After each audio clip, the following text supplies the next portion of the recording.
ભક્તિ કરવી હોય, આશ્રય લેવો હોય તો પ્રભુના ચરણોનો આશ્રય લેવો. ભગવાન પાસે ભગવાનનું પદ માંગવું, ભગવાન પાસે પ્રતિષ્ઠા નહીં માંગવાની. ભગવાન પાસે ધન સમૃદ્ધિ માંગીએ તો ન વિશ્વાસ, સાચો વિશ્વાસ ભગવાન પાસે ભગવાનનો જ માંગવો. ભગવાન પાસે ભગવાનને માંગવા, ભગવાનનું કંઈ નહીં માંગવાનું. ભગવાન પાસે જ્યારે ભગવાન માંગીએ તો ભગવાન બધું જ આપી દે.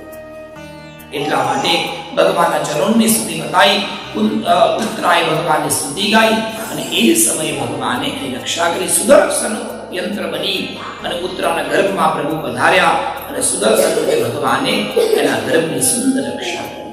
ગર્ભની રક્ષા થઈ, ગર્ભ શાંત થયો.